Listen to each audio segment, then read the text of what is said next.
ठीक उसी प्रकार प्रधानमंत्री नरेंद्र मोदी जी का सपना था कि हवाई चप्पल पहनने वाला भी हवाई यात्रा कर सके और नागरिक। आप देख रहे हैं स्वराज भारत लाइव, सच कहने का साहस।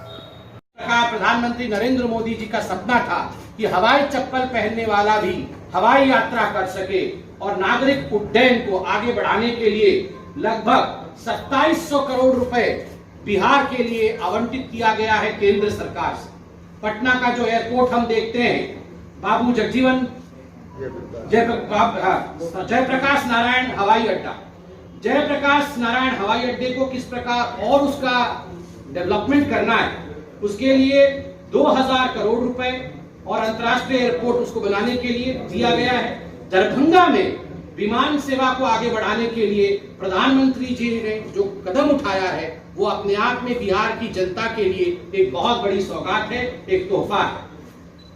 पेट्रोलियम एवं नेचुरल गैस के लिए भी 21,427 करोड़ रुपए आवंटित किए गए हैं। पेट्रोलियम और प्राकृतिक गैस विकास संबंधित खास करके बरौनी में स्थित जो रिफाइनरी है उसके विस्तार को लेकर जगदीशपुर हल्दिया पाइपलाइन बिछाने पर मोदी जी ने खास करके जोर दिया है। पटना में एलपीजी का जो संयंत्र है उसकी क्षमता को बढ़ाया गया है और मुजफ्फरपुर में एलपीजी प्लांट का निर्माण यह विषय रखा गया है। आधारभूत संचार का विस्तार करने के लिए जिसमें कि व्यवसायिक विस्तार, व्यापार का विस्तार और आवागमन का विस्तार, आपकी कनेक्टिविटी के लिए एक विशेष पैकेज दिया गया है। वो 54,713 करोड़ का है, जिसमें 27,000 से अधिक जो किलोमीटर की सड़कें बिहार में राजमार्गों का निर्माण हुआ। ग्रामीण सड़क योजना के तहत बिहार में लगभग 22,500 किलोमीटर लंबी सड़कें बनाई गई है। यह अपने आप में एक बहुत बड़ी अचीवमेंट है। भारतमाला प्रोजेक्ट के अंतर्गत भारत नेपाल सीमा पर रक्सौल और सोनबर्मा के बीच सामरिक और सीमा सुरक्षा के लिए जिस प्रकार 1800 करोड़ रुपए खर्च करके 90 किलोमीटर का स्ट्रेच बनाया गया है, यह भी एक सामरिक और सीमा की सुरक्षा के दृष्टिकोण से क्या भारत सरकार कर रही है यह हम दर्शाते हैं। धार्मिक स्थलों के बीच संपर्क हेतु राम मंदिर का निर्माण तो एक हम सब के लिए बहुत स्वागत योग्य विषय रहा है। पूरी हिंदुस्तान की जनता, पूरी भारत की जनता, विश्व की जनता आज धन्यवाद दे रही है। मगर जिस प्रकार श्री राम की जन्मस्थली अयोध्या और मां सीता की जन्मस्थली जनकपुर को जोड़ने वाली जो राजमार्ग है, राम जानकी मार्ग के नाम से जाना जाएगा और उसके अंतर्गत बिहार में 4000 करोड़ रुपए आवंटित किया गया है। 200 किलोमीटर का ये लंबा संपर्क मार्ग बनाया जा रहा है। ऊर्जा के क्षेत्र में भी आप याद रखिए कि ऊर्जा एक बहुत महत्वपूर्ण क्षेत्र है। बक्सर में 10,000 करोड़ रुपए की लागत से 1300 मेगावाट बिजली संयंत्र का निर्माण किया जा रहा है। दीनदयाल उपाध्याय ग्राम विद्युत योजना के अंतर्गत बिहार को निरंतर बिजली की आपूर्ति प्रदान करने के लिए 5,880 करोड़ रुपए का आवंटन भी किया गया है। इसमें मैं कहना चाहूंगा, अब तो मंगल जी बिजलीकरण हो चुका है बिहार में, हमेशा बिजली रह रही है, अब तो लालटेन की आवश्यकता नहीं। अब लालटेन नहीं चलने वाला है, लालटेन की आवश्यकता नहीं है। अब बिजली जलेगी और बिहार आगे बढ़ेगा, ऊर्जामय बिहार बनेगा, विकास युक्त बिहार बनेगा। अन्य महत्वपूर्ण कार्य जो किए हैं मैं शीघ्र आरंभ करके समाप्त करता हूं।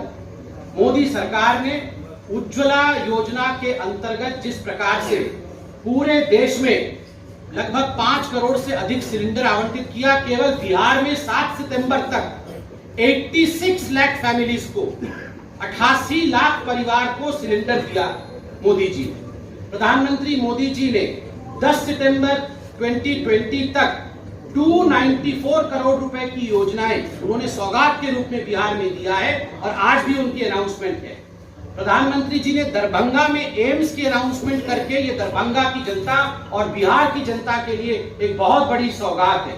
यह एम्स 750 बेड का होगा और लगभग उसमें 1360 करोड़ रुपए खर्च होने वाले हैं।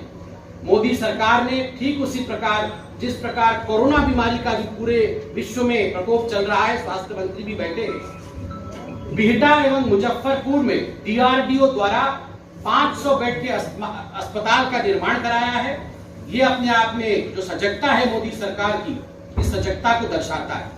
बंधुगण, ये जो चुनाव आने वाला है ये बहुत महत्वपूर्ण चुनाव है। ये चुनाव, जैसे मैंने कहा, विकास वर्सेस युवराजों के बीच में है और इसमें कोई संदेह नहीं है कि अपने आप में यह एक पथ प्रदर्शक चुनाव होगा, अपने आप में एक रिकॉर्ड ब्रेकिंग चुनाव होगा और रिकॉर्ड मतों के साथ जो राजग की सरकार है वो बनेगी, एनडीए की सरकार बनेगी, सुशासन की सरकार बनेगी। बंधुगण, अभी हिंदुस्तान में हमने चीन को भी लेकर कई प्रकार के बयान देखे। मैं भाजपा के प्रवक्ता के नाते नहीं, एक नागरिक के रूप में मैं आपसे पूछना चाहता हूं और आपके माध्यम से बिहार और हिंदुस्तान की जनता से पूछना चाहता हूं, जब हमारे जाबाज सिपाही चीन के सिपाहियों को जवाब दे रहे हैं, 20 हमारे सैनिक शहादत को प्राप्त हो गए, उनकी चिताएं भी ठंडी नहीं, किंतु राहुल गांधी और कांग्रेस पार्टी जिस प्रकार से इन विषयों को लेकर राजनीति कर रहे हैं, हिंदुस्तान को सरेंडर बता रहे हैं। जो लोग हिंदुस्तान की सेना, हिंदुस्तान की सरकार, हिंदुस्तान का शौर्य को लेकर राजनीति करते हैं, उन्हें किसी भी कीमत पर चुनाव में जो जनता है, बुद्धिमान जनता है बिहार की, वो किसी भी प्रकार से उन्हें वोट नहीं देने वाली है, उन्हें सबक सिखाने वाली है। इतना ही मैं कहना चाहूंगा। सहयोगी चिराग पासवान लगातार जेडीयू पर हमला बोले जा रहे हैं। कोई सूरदास कह रहा है, दूसरे को कोई कालीदास कह रहा है। अमृत खान ये भी कही जा रही है कहीं ना कहीं आप ही की तरफ से बैकअप है, सभी वो लगातार नीतीश पे हमला कर रहे हैं। कैसे मनाएंगे उन्हें? देखिए, पहली बात तो है, मैं प्रवक्ता हूं, मैं पार्लियामेंट्री बोर्ड का सदस्य नहीं। ये सारे विषय पार्लियामेंट्री बोर्ड के हैं, मगर मैं इतना जरूर कहूंगा और स्पष्टता कहूंगा, 243 सीट्स है, 243 सीट्स पर एनडीए चुनाव लड़ेगी और रिकॉर्ड मतों के साथ एनडीए जीतेगी इस चुनाव को और सुशासन का सरकार बनेगी। सर, बिहार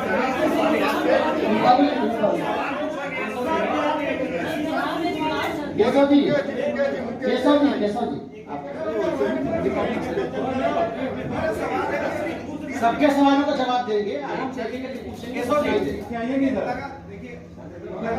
बनाए जा रहे हैं 3 महीने में 3 पुलों का, अभी आप कह रहे हैं विकास की बात, 3 महीने में 3 निर्माणाधीन जो पुल बने वो ध्वस्त हो गए।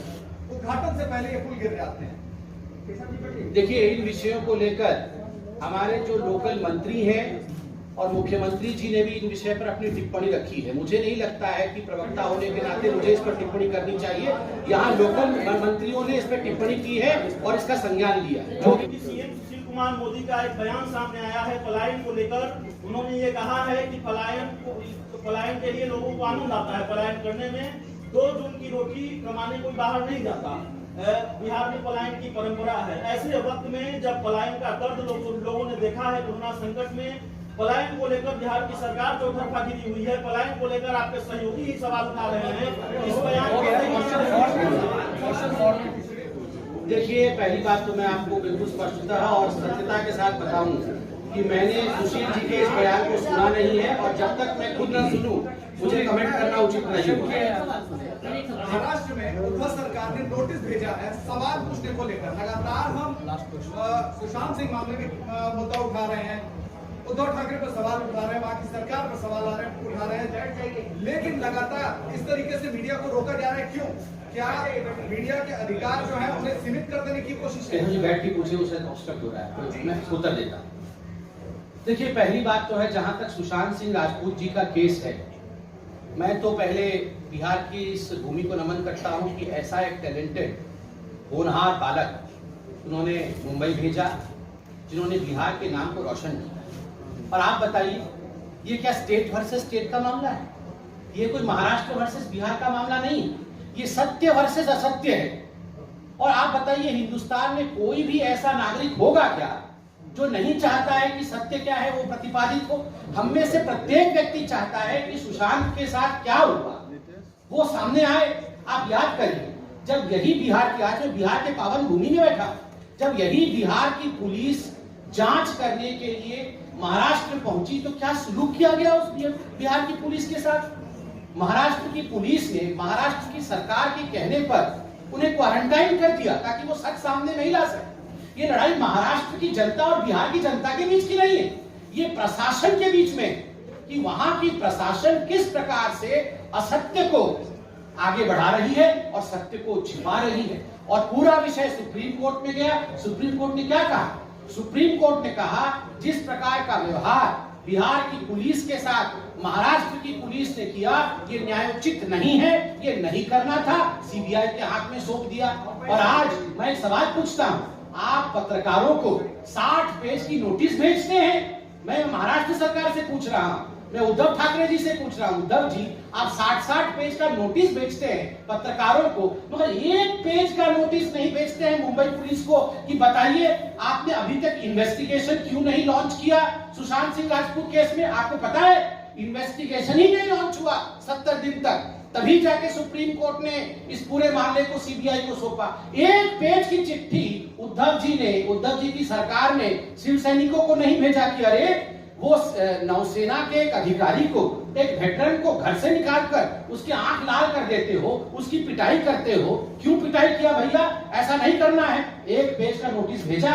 नहीं भेजा।